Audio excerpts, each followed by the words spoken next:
We are in Luke chapter 16. Luke chapter 16, let me get there. Luke chapter 16 this evening. We were blessed to hear some from the missionaries this morning, and I wanted, since we wouldn't have a normal discussion time for tonight or any type of normal gathering that we have on Sunday evenings, it was time to look at this particular parable, which, as you will find, is a very curious parable. So we're going to get into that in just a few minutes. A trademark of Jesus' ministry, of course, was teaching through parables. He was frequently using these. I'm sure you're familiar with this concept, this idea of Jesus being able to teach the masses through this technique of, we could call it parabolic ministry. He was using parables to illustrate divine truth. I think one of the best examples of this, keep your finger in Luke 16 and just go with me really quick because it'll be helpful to us as we prepare, and go to Matthew chapter 13. I draw your attention to Matthew 13 only because it's one of, we could say, the most densest chapters in terms of its how many parables are just told in rapid succession. In fact, Jesus tells them no less than 6 parables in one short chapter. He tells them about the sower at the beginning, and he goes on and tells them about the parable of the mustard seed and the leaven. He tells them the parable of the weeds. He tells them the parable of the hidden treasure, the parable of the pearl of great price, the net, the old treasures. On and on he goes. He has all of these parables that he's using in terms of illustrating divine truth, of course, illustrating who God is, what the kingdom of heaven is going to be like. And he also, I think, really interestingly, he gives us the reason for parables right here. And I think this is really helpful when it comes to understanding all of the parables. He gives us the reason why. So look at Matthew chapter 13, look at verse number 10. Notice what he says. Because the disciples ask him a really good question. The disciples came to him and said to him, "Why do you speak in parables? Why are you speaking this way?" And Jesus answered them, "To you it has been given to know the secrets of the kingdom of heaven. But to them it has not been given. For to the one who has, the more will be given, and he will have an abundance. But from the one who has not, even what he has will be taken away. And this is why I speak to them in parables. Because seeing they do not see, and hearing they do not hear, nor do they understand. Indeed, in their case, the prophecy of Isaiah is fulfilled that says, 'You will indeed hear, but never understand, and you will indeed see, but never perceive. For this people's heart has grown dull, and with their ears they can barely hear, and their eyes have closed, lest they should see with their eyes, and hear with their ears, and understand with their heart, and in turn I would heal them. But blessed are your eyes, for they see, and your ears, for they hear.'" So again, he's illustrating this truth. Essentially, he's saying that this is a sifting process. These parables are kind of weeding out those who are truly listening and those who are just kind of there. And that's sort of what these parables do whenever Jesus is employing them. That's why often you'll have them preface with that phrase, "You who have an ear to hear, let them hear." He's sifting out the crowds. But also, another part of the reason why Jesus is employing parables is found in verses 34 and 35 of that same chapter. Look at what he says. He says, "All these things Jesus said to the crowds in parables. Indeed, he said nothing to them without a parable." That's an interesting comment. "And this was to fulfill what was spoken by the prophet. I will open my mouth in parables. I will utter what has been hidden since the foundation of the world." So what's going on here? It's about fulfillment. Jesus is not just fulfilling prophecy, but he's fulfilling things and he's revealing who he is to the masses. And that's sort of the point. The parables of Jesus are less about moralizing Jesus' hearers, and they're more about revealing who he is. That's what they're about. They're revealing how he is the true Messiah that Israel has longed for, that they are yearning for. And of course, as is the case with the parable of the sower and others, a staple of all of Jesus' parables is the difficulty they often present when it comes to understanding them or interpreting them. because sometimes they had very sort of intriguing meanings or intriguing illustrations. And of course, although Jesus' parables, we wouldn't say that they're riddles, but they did often leave the hearers sort of scratching their heads, wondering what he meant by what he just said. And this is a long way of saying that of all the parables that Jesus told, the one that has left his followers the most confused is the one I want us to look at tonight, the parable of the unjust steward. Or if your Bible's the ESV, you might have the subtitle, the parable of the dishonest manager. I'm going to read it, and then we'll make several more comments, of course, as we go on. But I'm just going to read it so you get it in front of you, because maybe you haven't heard it in a while. It's not one that we often run to.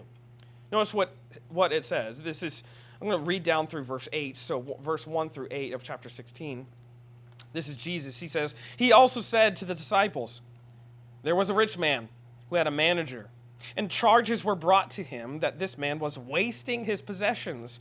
And he called him and said to him, "What is this that I hear about you? Turn in the account of your management, for you can no longer be manager." And the manager said to himself, "What shall I do, since my master is taking the management away from me? I am not strong enough to dig, and I am ashamed to beg. I have decided what to do, so that when I am removed from management, people may receive me into their houses." So summoning his master's debtors one by one, he said to the first, "How much do you owe my master?" He said, 100 measures of oil. He said to him, "Take your bill and sit down and quickly write 50. And when he said to another, "And how much do you owe?" he said, 100 measures of wheat. He said to him, "Take your bill and write 80. And the master commended the dishonest manager for his shrewdness. For the sons of this world are more shrewd in dealing with their own generation than the sons of light." Now, if you want to study this, I can guarantee you that any commentary you open, I don't care who wrote it, is going to comment something to the effect that this is a strange story. They're going to say, this is strange, this is complex, this is odd, and it's difficult to understand. They're almost always going to begin with that. That's why I'm beginning by telling you, this is difficult. It takes a little bit of poring over. It's not just one that we can quickly grab the meaning of at first glance. And in fact, there's hardly consensus to be found on all of the details that are going on and to make sense of this story. What are we supposed to think about this manager? And not to pick on Lynn, but we can say this accountant. What are we supposed to think of him? Is he sort of a biblical Robin Hood? Is he an anti-hero? Is he a good guy? Is he a bad guy? Is this story about money? Is it just about money? Or is it about something else? And how does this story here fit into the broader context of Luke's gospel, of the Bible as a whole? Those are just, of course, some of the questions that are going to come up, and we're going to try and answer most of them. Most of the difficulty of the story stems upon one verse, the last verse that we read, verse number 8, because this boss, who's had an accountant sort of go rogue, not only by committing the first act, but now he's doing the same sort of thing again with his little scheme that he comes up with. What does he do? He commends him. He praises the dishonest manager, which is a complete reversal of our expectations of how this story should unfold. He's not getting justice.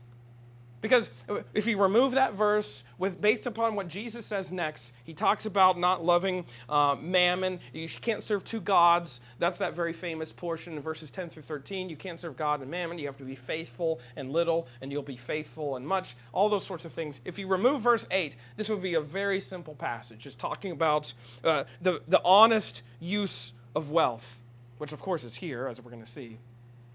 But this verse is a shocking surprise in the narrative, and of course, I think it's precisely Jesus' point. And the other crucial element for understanding this parable is linking it to the ones that just came before. I think that is absolutely vital for understanding what Jesus is saying here. Of course, Luke chapter 16, this is not rocket science, it follows what chapter? Luke chapter 15, that's right. And what happens in Luke chapter 15?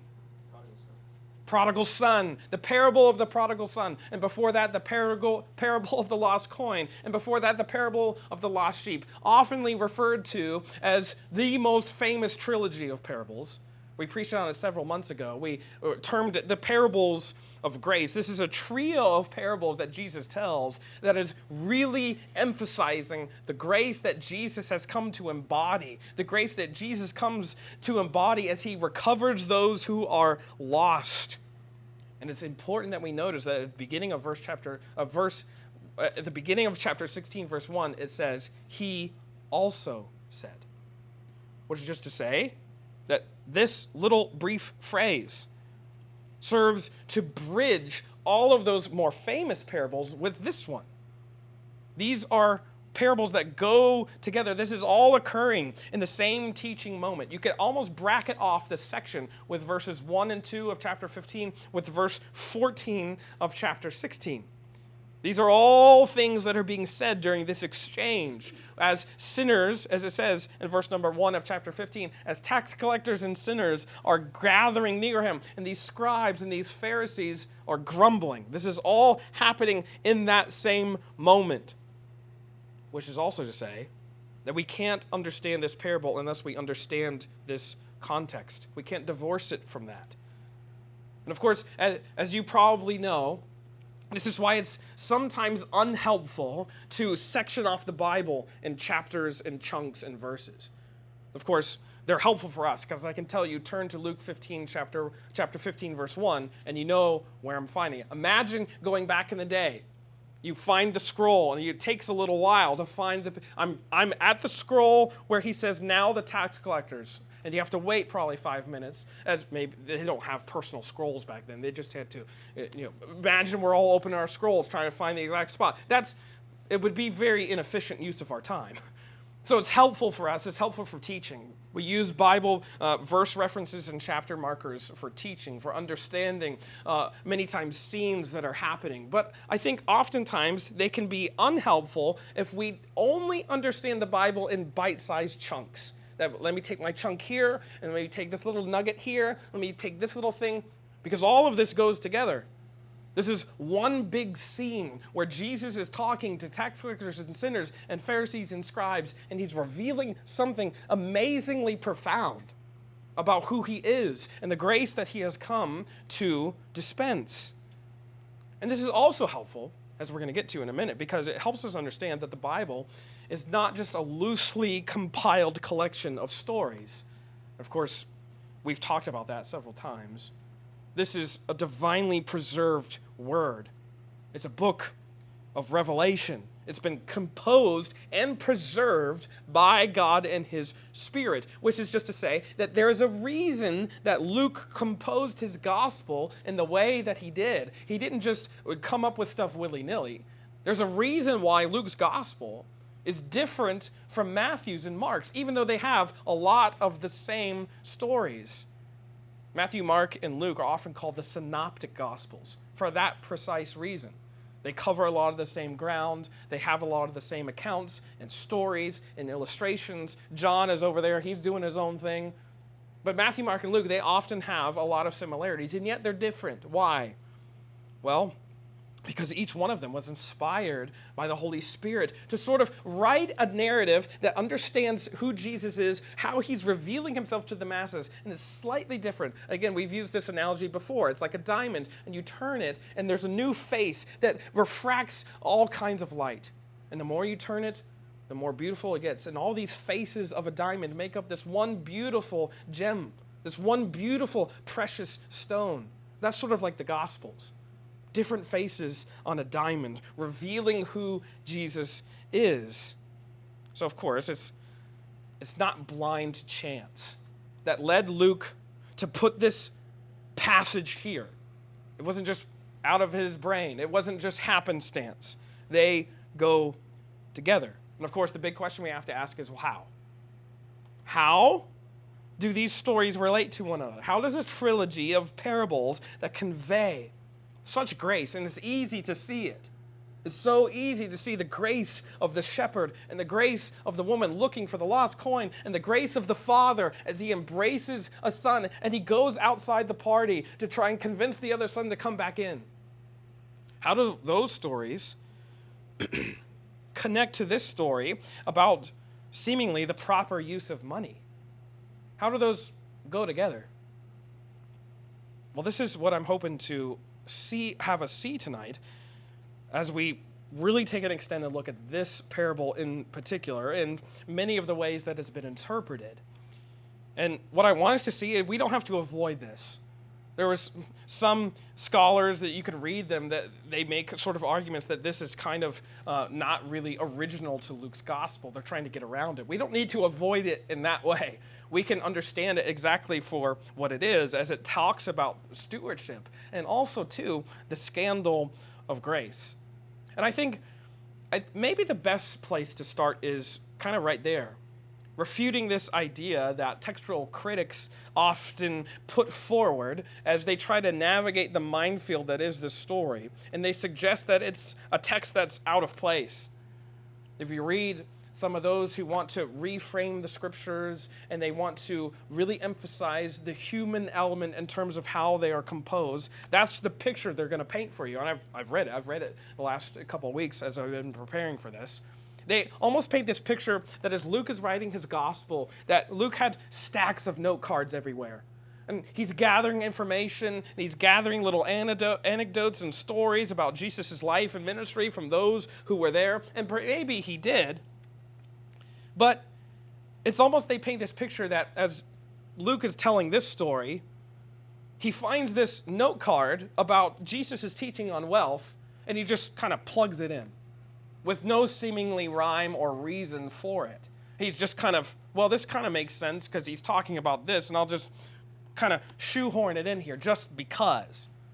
And this kind of creates this impression that the Bible, that this text that we have in front of us is nothing more than a hodgepodge of events that are loosely held together by the whims of the author, which we would say is not true. That's not how the Bible came to be. What do we believe out of 2 Timothy? That every word of every word of the Bible is God-breathed. That's what we believe. That's what we confess. But that idea has led to this theory that the original meaning of this story, because we don't have the original context, because this isn't really where it was originally placed in the first place, it's been lost after rounds and rounds of reinterpretation and so on and so forth. That's a can of worms that I don't think we need to get into because I don't put a lot of stock into it. So let's set that aside for a second. We can set aside the idea that we have to avoid this or we have to jump through hoops. This abruptness of Jesus' talking from grace to wealth is actually not an unsolvable problem, and we don't have to jump through hoops to get there. But again, let's look at this text again. Look at verse number 1, because Jesus follows up those more famous parables of sheep and coins and sons with this one. It tells the story of a rich man, verse number 1. He also said to his disciples, there was a rich man. Let's call him Mr. King. Because instead of just talking about the rich man and the accountant, let's get names in our heads. This is Mr. King. Mr. King, and he had a manager. Let's call his manager Dan. Mr. King hired Dan, the accountant. He hired him to run and help him establish his business, run his books, keep all the things that he needs in order to have a successful whatever business Mr. King is in. As we're going to find out, he's in a lot of different ventures.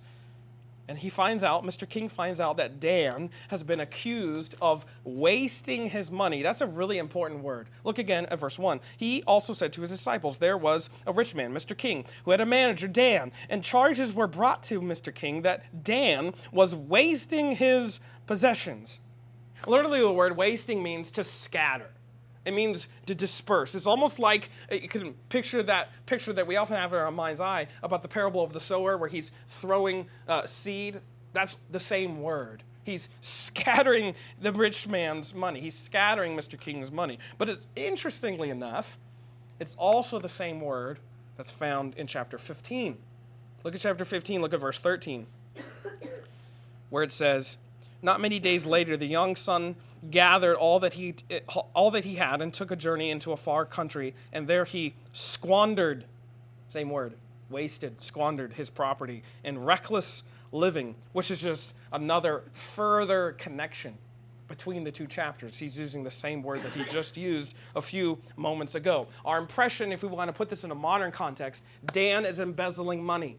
He's taking money out of Mr. King's money, and he's sort of putting a little here and putting a little there, making sure he is putting enough aside for himself. And Mr. King finds out about this. There's charges that are brought, and Dan doesn't sort of deny them because there's nothing to deny. Obviously, at least in terms of the story, they seem very truthful.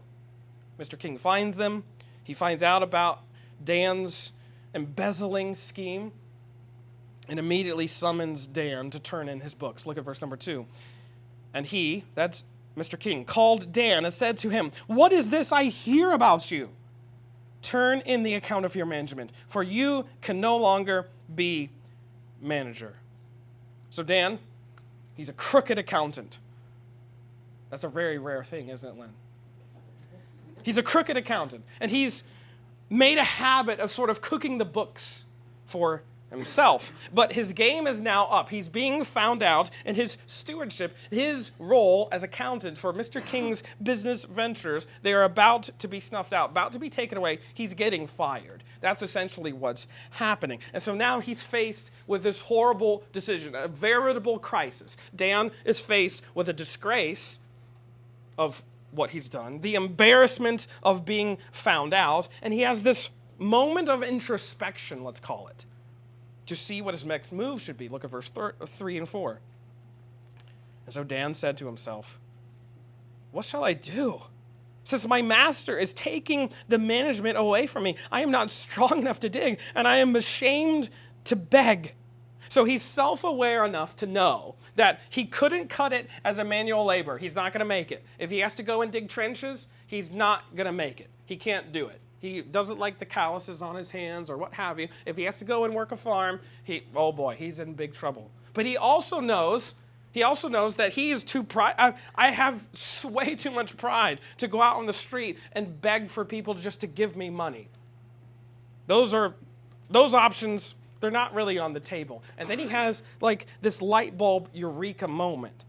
Verse 4, "I have decided what to do, so that when I'm removed from management, people may receive me into their houses."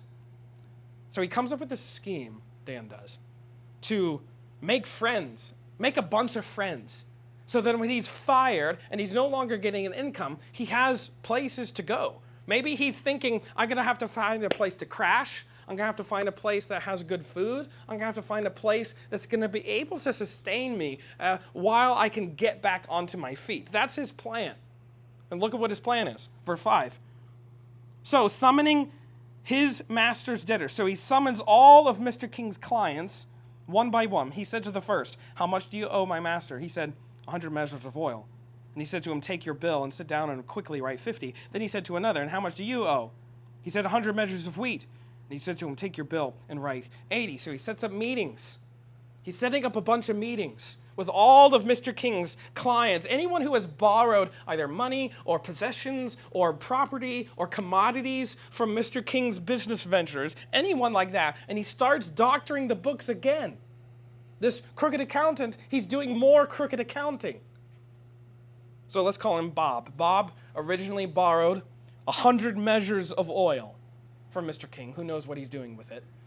He has 100 measures of oil, which is roughly the equivalent of 3 years' salary.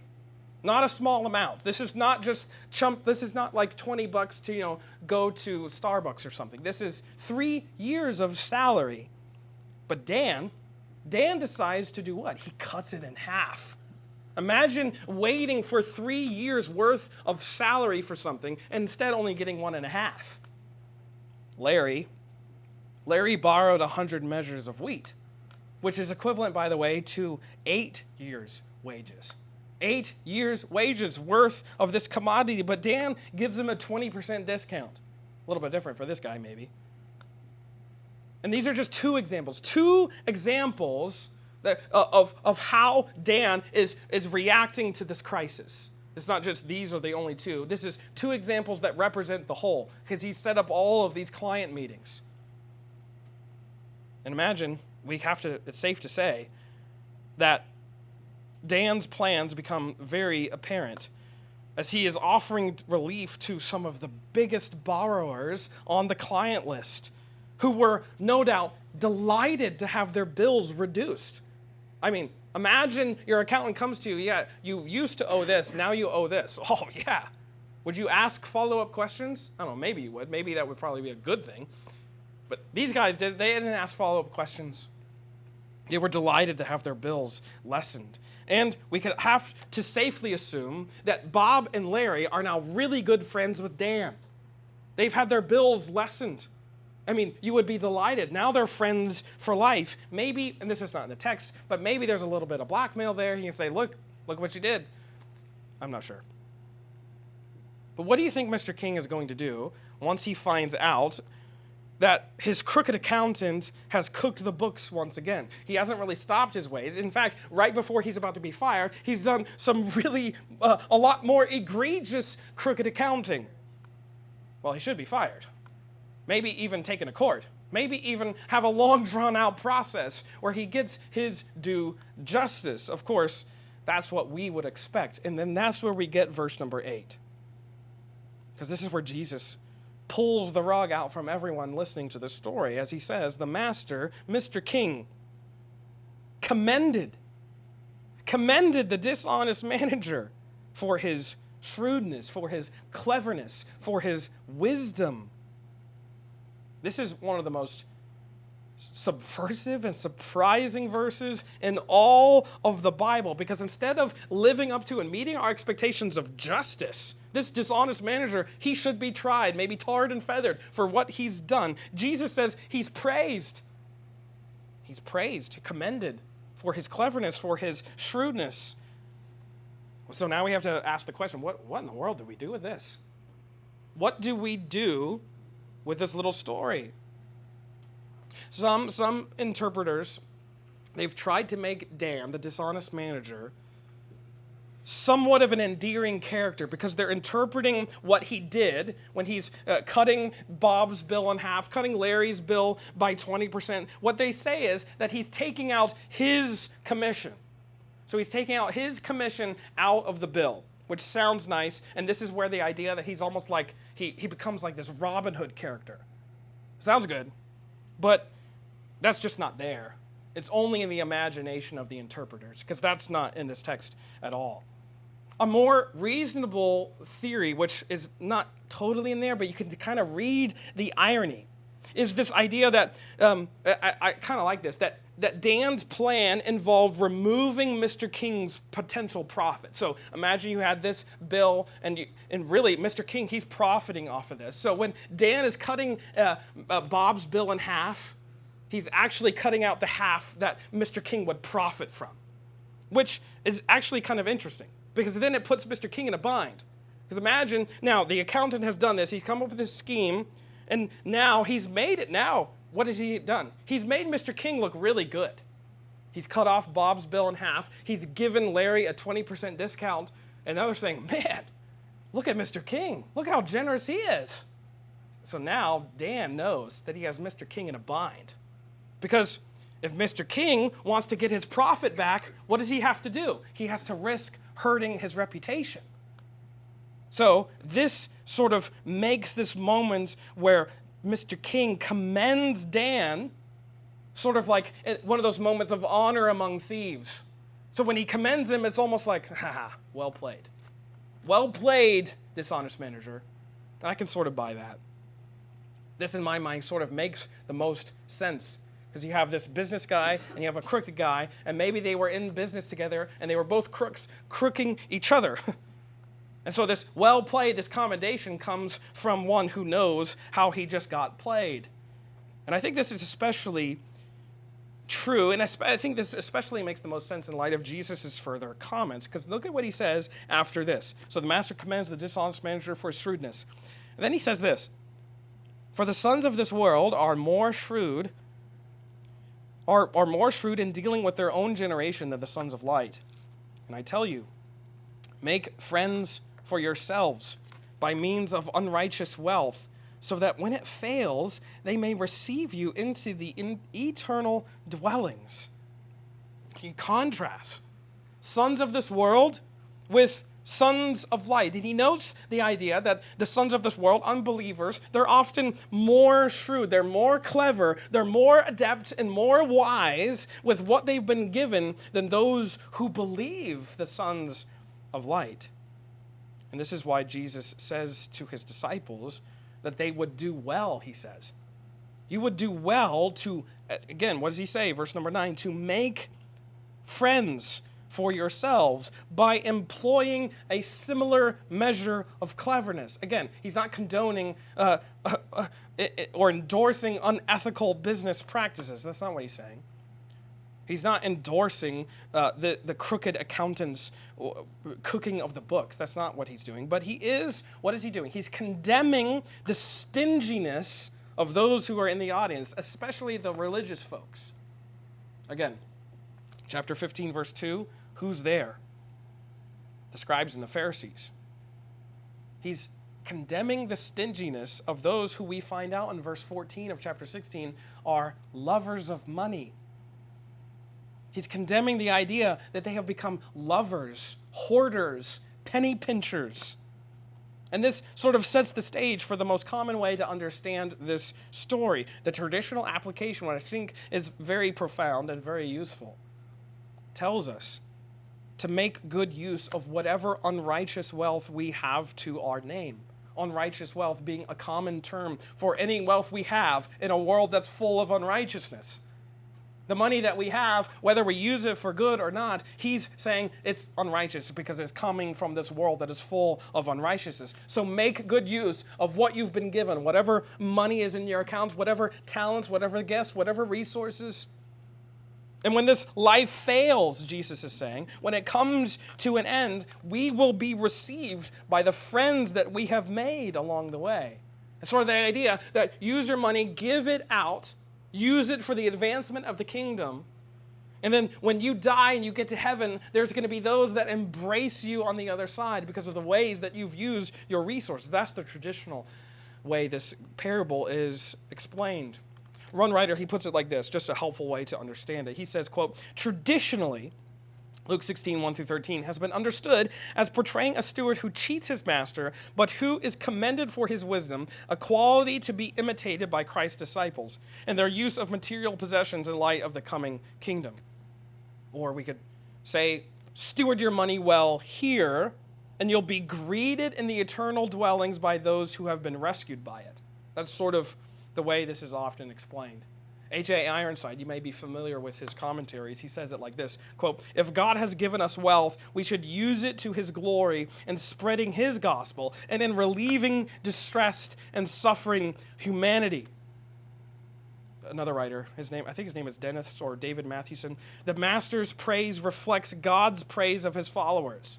The cleverness of the steward emphasizes the need for prudence in Jesus' disciples, and the debtor's welcome of the steward reflects the future heavenly reception awaiting God's followers. So he's commending this story in a way, use your possessions wisely.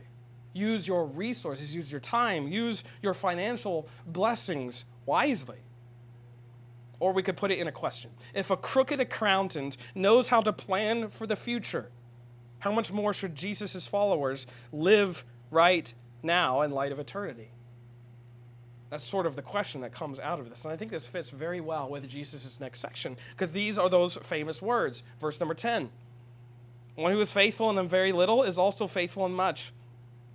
And one who is dishonest in a very little is also dishonest in much. If then you have not been faithful in the unrighteous wealth, who will entrust you to the true riches? And if you have not been faithful in that which is another's, who will give you that which is your own? No servant can serve two masters, for either he will hate the one and love the other, or he will be devoted to the one and despise the other. You cannot serve God and money.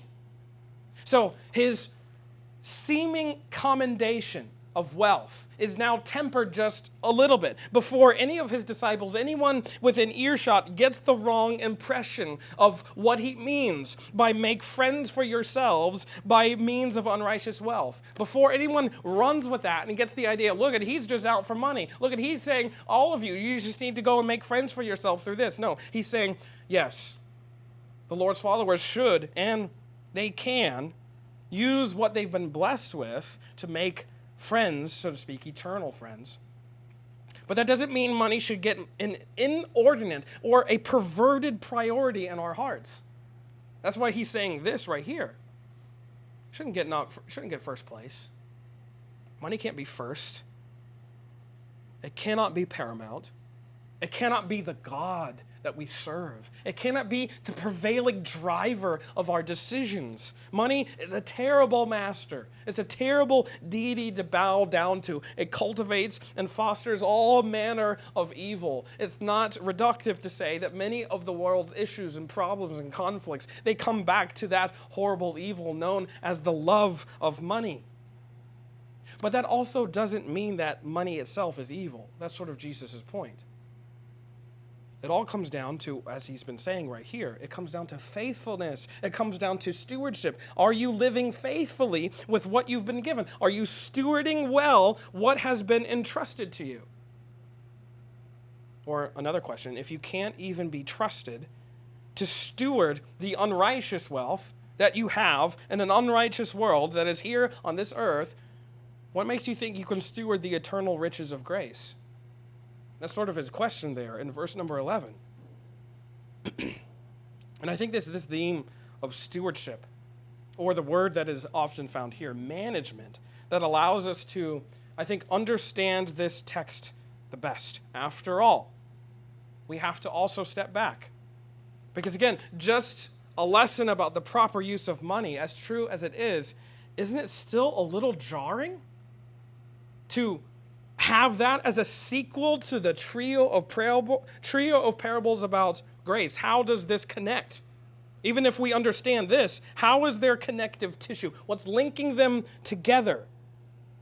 This story about grace finding lost sheep, and now we're learning about personal finances.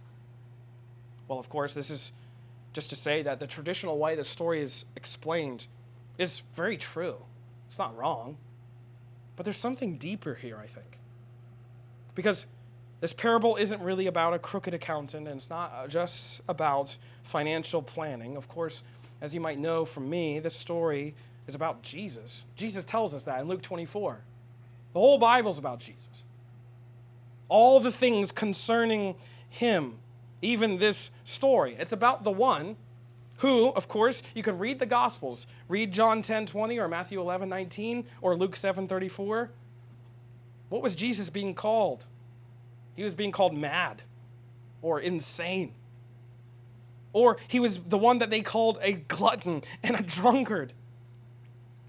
Step back at this moment. See who's there. It's Jesus and his disciples. Yes, his 12, but also more of his followers. And they're all here. Tax collectors, sinners, scribes, and Pharisees. And there's Jesus in the middle. The one whom the scribes and Pharisees were saying, this guy, he is a rogue agent. He's a grifter of divine truth. He's not the genuine article. He's a troublemaker. Why are you following this guy from Galilee? They couldn't deny what Jesus was doing, because by this point he'd healed so many people. They couldn't deny the impact that he was having on lives of those who are destitute. But they also utterly despise everything he was doing. They didn't like Jesus. They didn't want to follow him. They hated what he did and said. And from their perspective, what was Jesus doing? Jesus was wasting his treasures, the treasures of God. He was wasting God's treasures on sinners. From the perspective of the Pharisees, Jesus was rearranging the law. He's reinterpreting it. And he's not following the Sabbath. He's healing guys on the Sabbath. He's recklessly forgiving people who didn't deserve it. They haven't followed all the necessary steps. He's a scandal. He's a rogue. That's who Jesus is in the eyes of the scribes and the Pharisees. Or we could put it this way. Jesus was a crooked accountant in their eyes. That's why it says there in verses 1 and 2 of chapter 15, now the tax collectors and sinners were all drawing near to him, and the Pharisees and the scribes were grumbling. Why? This man receives sinners, and he eats with them. He's claiming to be a teacher of the divine, and look at who he's consorting with. Look at who he has around him. In their eyes, that's who he was. But of course, this is the great twist of the story, that Jesus He's no rogue. He's the true and faithful steward of God's grace. That's who he is, the true and faithful steward. Look with me really quick. Look at John chapter 17. Look at what Jesus says in what is often referred to as his high priestly prayer. He doesn't use the exact word of steward, but notice what he says here, because it effectively gives us this ministry of stewardship that he's been given. Look at what he says. Look at John 17, look at verse 4. I glorified you. He's praying to his Father. I glorified you on earth, having accomplished the work that you gave me to do. And now, Father, glorify me in your own presence with the glory that I had with you before the world existed. I have manifested your name to the people whom you gave me out of the world. Yours they were, and you gave them to me, and they have kept your word. Now they know that everything that you have given that you have given me is from you. For I have given them the words that you gave me, and they have received them and come to know the truth that I came from you, and they have believed that you sent me. Notice what he's saying here. You gave me a work to accomplish, and I'm fulfilling it. I'm fulfilling my calling as the Lord's steward. That's who Jesus is.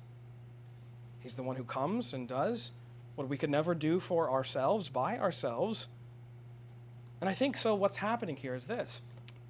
Jesus is using this story of a rogue accountant to uncover what? The stingy and sinister stewardship of the Pharisees. Why? Because they had been entrusted with the truth of God's word. And what were they doing with it? Luke 16, verse 14, the Pharisees, who were lovers of money, heard all these things, and they ridiculed him. Even after the story of the lost sheep and the lost coin and the lost sons, and even here, having this story come out in front of him, what were they doing? They were still callous, still ridiculers of Jesus who is in front of them. Instead of stewarding God's people and the grace and truth of who God is, what were they doing? They were functioning like Scrooges. They were just a bunch of Ebenezer Scrooges. Penny pinching, yes, in the physical sense, but also in the spiritual sense. Think about all of the 600-odd laws that they had added to the law. That's not even all the laws that God talks about in Leviticus and Deuteronomy that they had put to memory. No, they had added on to that more laws. What is that? It's penny pinching grace.